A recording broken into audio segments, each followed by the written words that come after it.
예수님을 만난 사람들 16번째, 고민이 많았던 청년, 허전함과 채움이라고 하는 제목의 말씀으로 잠시 여러분과 은혜 나누도록 그렇게 하겠습니다. 먼저 이 청년에 대해서 부정적인 인식을 좀 저희들이 없앴으면 좋겠는데요.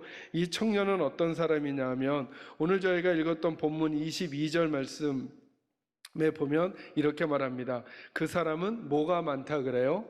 재물이 많대요. 그러니까 소위 우리가 말하는 부자라는 거예요. 여러분, 청년이 부자가 되기가 쉽지 않습니다. 그죠? 오늘날 청년도 그럴 텐데 옛날 청년은 더더욱 그러지 않았겠어요? 그러니까 이 청년은 부자래요. 하나 기억해 놓으시고요. 여러분, 본문을 조금만 좀 앞으로 오셔서 마태복음 19장으로 한번 와보시기 바랍니다. 거기에도 이 사람에 대한 이야기가 있는데요. 제가 이미 청년 했는데 사실은 마가복음에는 청년이란 단어가 잘 등장하지 않아요. 그 단어는 어디에 등장하냐 하면 마태복음에 등장합니다. 여러분, 마태복음 19장 22절 같이 한번 읽을까요? 같은 본문인데요. 읽습니다. 시작. 그 청년이 재물이 많음으로 이 말씀을 듣고 근심하며 가니라. 아멘. 이 사람은 청년임에 틀림이 없어요. 마태복음에서는 청년이라고 하죠. 청년이면서 재물이 많은 사람이에요. 이제는 어디로 오시느냐 하면 누가복음 18장으로 한번 와보시기 바랍니다. 누가복음 18장 18절입니다. 127쪽 그 어간입니다.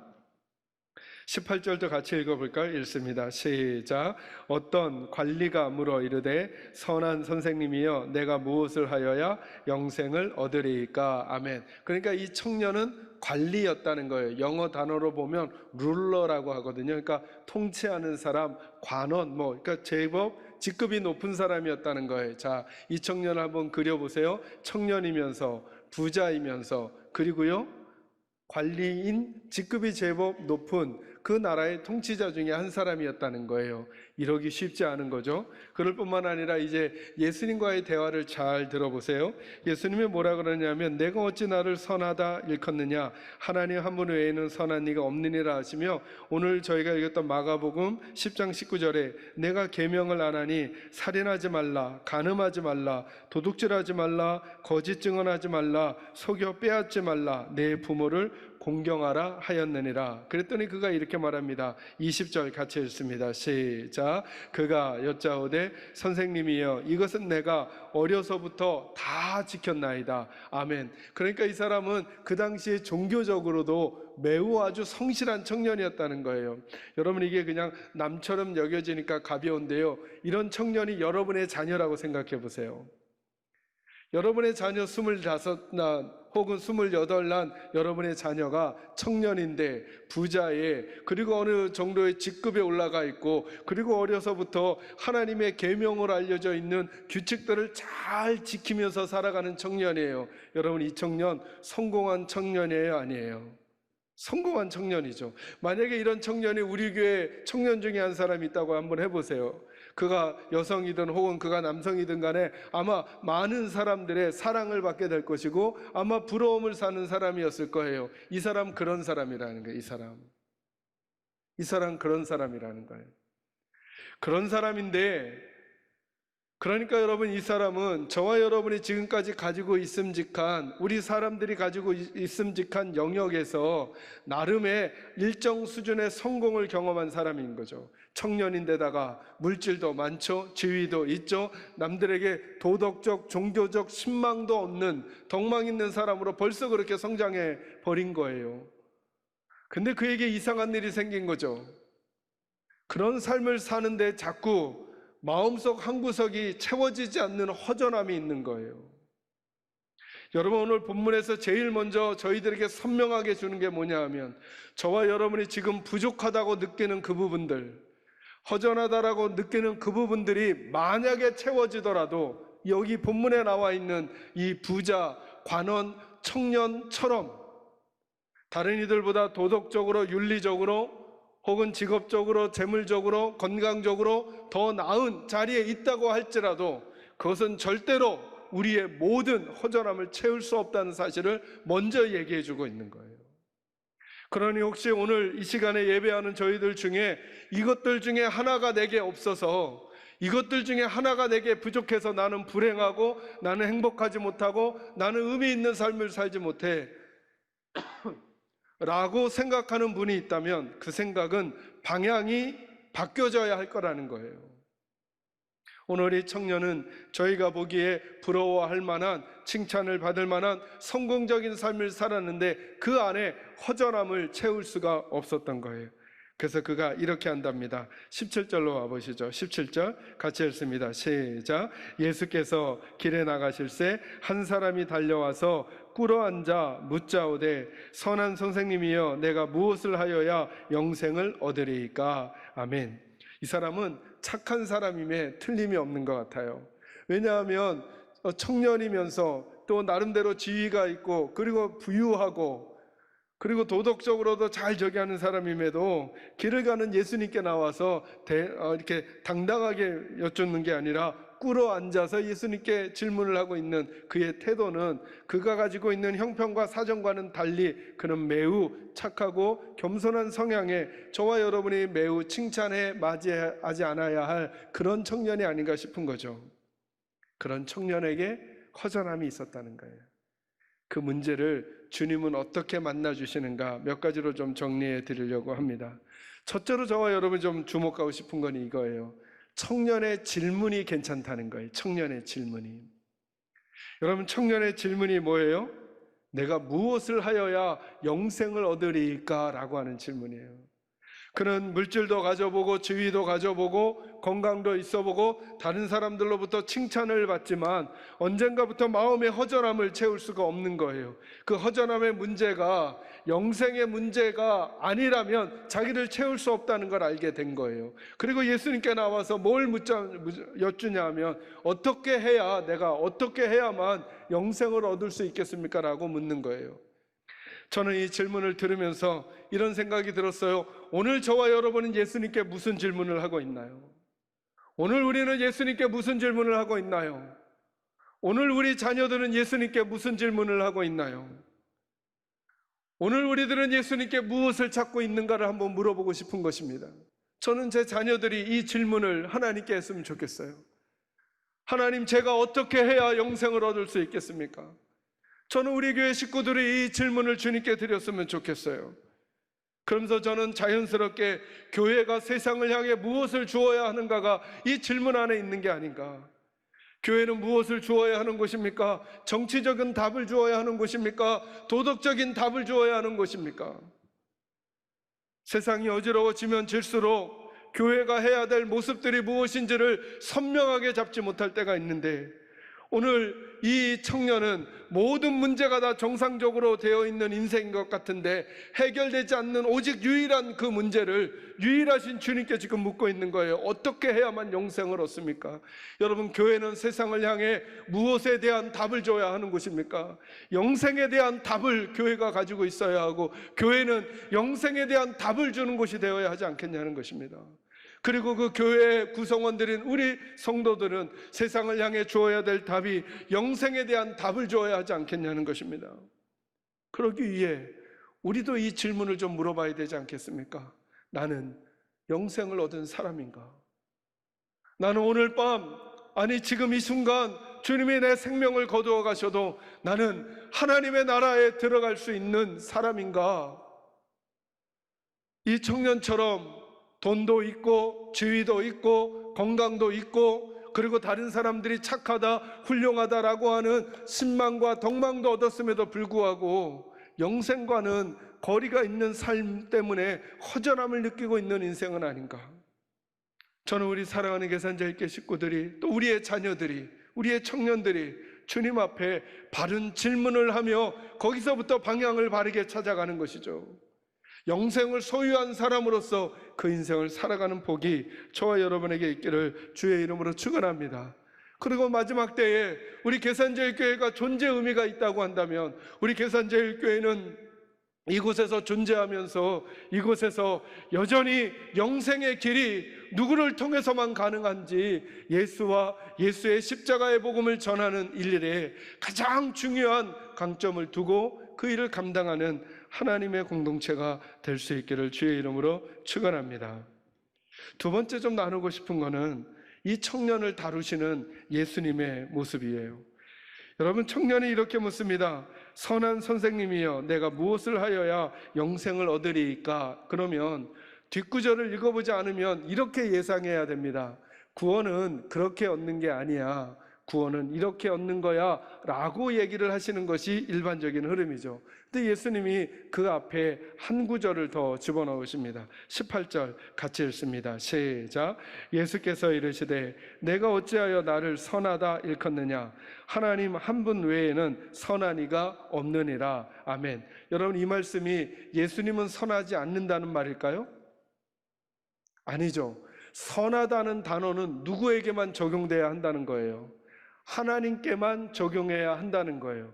그런데 지금 예수님이 이렇게 말씀하는 거예요. 예수님은 그 청년의 영생을 어떻게 해야만, 내가 무슨 행동을 해야만, 무슨 행함을 해야만 영생을 얻을 수 있겠습니까? 이렇게 묻는 그에게 바뀌어져야 할 게 있다고 하는 거예요. 제가 조금 뒤에도 다루겠지만 무엇을 해야만 하냐고 묻는 그에게 예수님이 무엇을 하라고 말해요. 근데 그가 못하죠. 어디냐면 21절이에요. 같이 읽습니다. 시작. 예수께서 그를 보시고 사랑하사 이르시되 내게 아직도 한 가지 부족한 것이 있으니 가서 내게 있는 것을 다 팔아 가난한 자들에게 주라. 그리하면 하늘에서 보화가 내게 있으리라. 그리고 와서 나를 따르라 하시니. 아멘. 자, 예수님이 하라고 말씀해요. 청년이 해요, 안 해요? 하지 못하죠. 제가 후에 좀 더 설명하겠지만 이 청년의 진짜 문제가 뭘까요? 재산을 다 팔아 가난한 이에게 주지 않은 거가 진짜 문제일까요? 아니면 재산을 다 팔아 가난한 이에게 주라고 말씀하신 그 예수님이 누군지 아직 모르는 걸까요? 이 질문을 염두에 두시고 이제 다시 아까 말씀드렸던 대로 와보세요. 하나님 한 분 외에는 선한 분이 있어요, 없어요? 없다 하셨어요. 그죠? 그러니까 선하다는 단어는 누구에게만 써야 한다는 거예요? 하나님에게. 근데 여러분 17절에 보면 이 청년이 예수님에게 뭐라고 말해요? 선한 뭐라고요? 선생님이라고 한단 말이죠. 그러니까 이 청년은 아직 예수님을 하나님으로 여기는 게 아니에요. 그런데 함부로 선하다는 단어를 써버린 거예요. 이게 무슨 말이죠? 두 마음이 싸우고 있는 거예요, 여전히. 내가 듣기로는 예수님의 이야기를 들어보니까 예수님은 비범한 분이 아닌 것 같은데 라고 하는 생각이 들지만 아직은 그분이 하나님 같진 않은 거예요. 그래서 선한 선생님이라고 하니까 아니 너는 지금부터 결정을 해야 될 거야. 이제부터 나를 하나님으로 받아들이든지 아니면 그냥 선생님 중에 하나로 받아들이든지. 그러면서 예수님 이야기를 이끌어 가십니다. 내가 계명을 알고 있지 않니? 살인하지 말라, 간음하지 말라, 도둑질하지 말라, 거짓 증언하지 말라, 속여 빼앗지 말라, 내 부모를 공경하라. 제가 2부 때는 이 말씀 안 드렸는데요. 여러분 이게 뭐죠? 지금 말씀하신 이게 10계명인데 10계명 중에 빼놓은 게 있죠. 뭐에 대한 부분은 빼놓으셨어요? 하나님과 관련된 건 빼고 사람과 관련된 것만 말씀하고 계셔요. 그랬더니 이 청년이 자신 있게 말합니다. 그가 여짜오되 선생님이여 이것은 내가 어려서부터 다 지켰나이다. 그러니 저는 행함으로는 부족함이 없이 종교적으로 열심히 최선을 다해서 살았습니다. 이것 말고 뭘 더해야 제 마음의 영생에 대한 허전함이 더 채워질 수 있단 말입니까?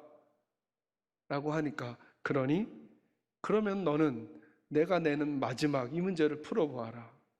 네가 그렇게 선하고 착하게 성공적인 인생을 살았다고? 그렇다면 이 문제까지 할 수 있겠어? 네 재산을 다 팔아 가난한 사람들에게 나눠주고 나를 따르라는 거예요. 그 말씀을 하시는 예수님이 누구기 때문에? 하나님이시기 때문에.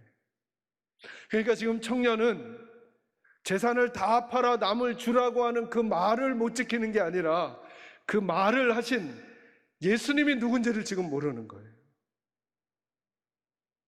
그 예수님이 누군지를 모르니까 그 말만 지키느냐 안 지키느냐로 자기의 선함을 체크하고 있었던 거거든요. 여러분 이 본문 뒤에 아주 저와 여러분이 잘 아는 본문의 이야기가 나와요. 제가 읽어가며 설명할게요. 23절 보세요.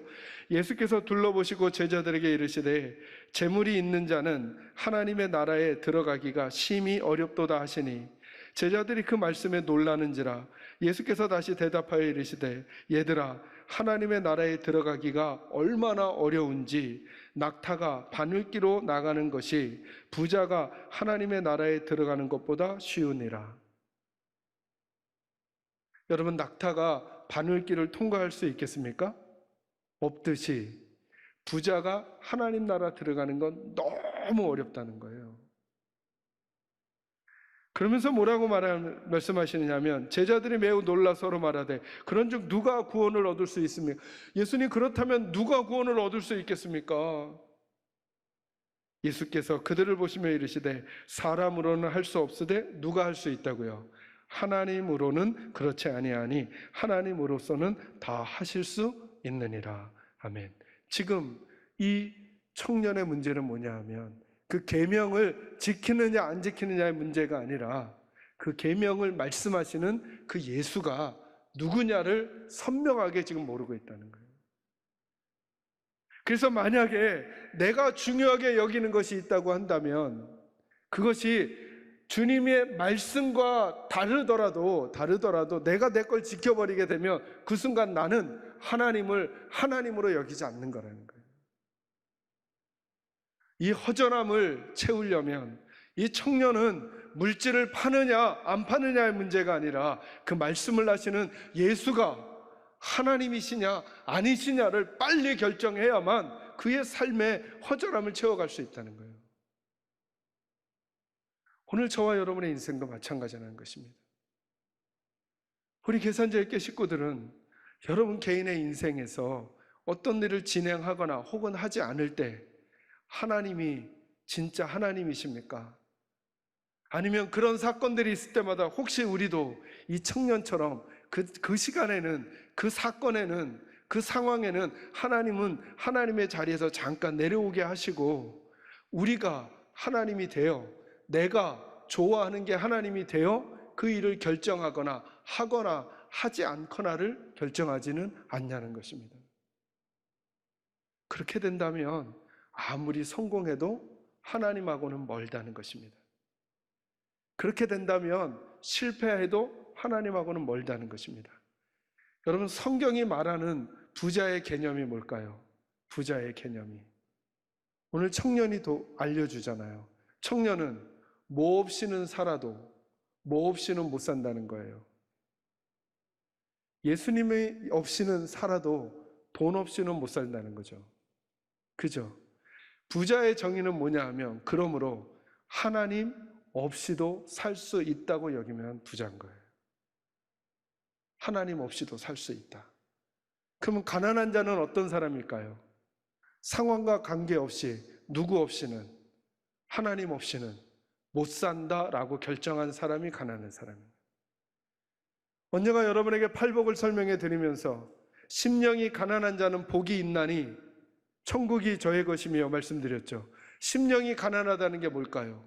심령이 가난하다는 게 누구 없이는 하나님이 없이는 난 살 수 없다는 큰 빈 마음을 가진 사람. 부자는 누굴까요? 하나님 대신에 돈에 매여 살아가는 사람인 거죠. 돈이 많아도 돈에 매여요. 돈이 없어도 돈에 매여요. 그러면 그는 부자인 거죠. 하나님 없이도 살 수 있는 길을 찾는. 오늘 이 청년은 영생에 대한 갈증이 있었어요. 예수님이 그에게 길을 보여주시는 거예요. 지금 재산을 다 팔아 가난한 이에게 주라 라고 하는 길이 아니에요. 여러분, 이 부탁은 삭개오는 예수님은 우리에게 구원의 방법이 재산을 다 팔아 남에게 주는 것을 구원의 길로 제시하는 게 아니에요. 왜냐하면 삭개오는 어떻게 했어요? 재산의 반절만 팔아서 가난한 이에게 주고 토색한 일이 있으면 4배나 갚겠나이다. 그 정도로 그 가정에 구원이 있다고 했잖아요. 그죠? 재산을 다 파는 건 구원의 길이 아닌 거죠. 뭐가 구원의 길일까요? 그 말씀을 하시는 예수님이 구원의 길인 거예요. 그 말씀을 지금 예수님이 하심에도 불구하고 이 청년은 예수님을 놓치고 물질을 향해 가고 있는 안타까운 결정을 하고 있는 거죠.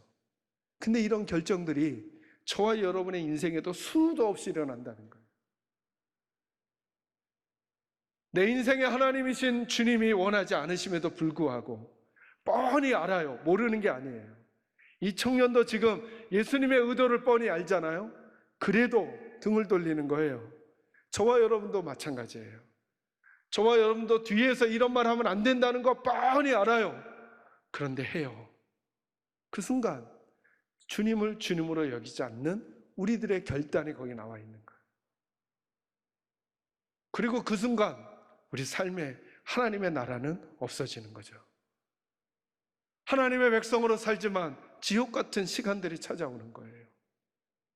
저는 바라기는 우리 사랑하는 계산자유교 식구들이 하나님을 하나님으로 여기고 우리 주님을 주님으로 여기고 살아가는 인생이 있기를 주의 이름으로 축원합니다. 그분이 우리 마음 중심에 중심을 잡으셔야 다른 것들을 정리해 갈 수가 있고 다른 것들의 선후를 결정해 갈 수가 있게 되는 거예요. 이 청년의 허전함은 예수로만 채울 수 있는 거예요. 예수가 들어오셔야 그 갈증이 해결되고 그가 가진 지위, 건강, 물질이 적절하게 아름답게 쓰임받을 수 있게 되는 거거든요.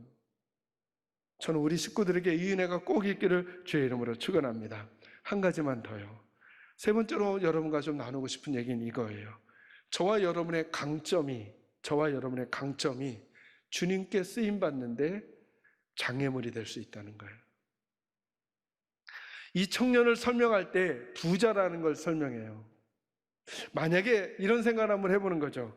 이 청년에게 예수님께서 네 재산을 다 팔아 가난한 사람들에게 주고 날 따르라 그랬더니 이 청년이 통장에 10만 원밖에 없는 거예요.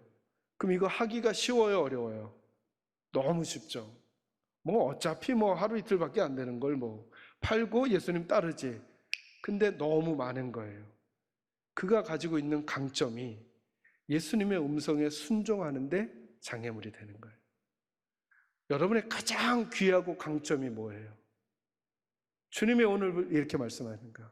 그거 꺾고 너는 평생 그거 꺾고 그거 내려놓고 그리고 날 따라. 여러분이 답하기 전에 하나님께서 제게 답을 해주라고 하면 전 여러분에게 뭐라고 답할까요?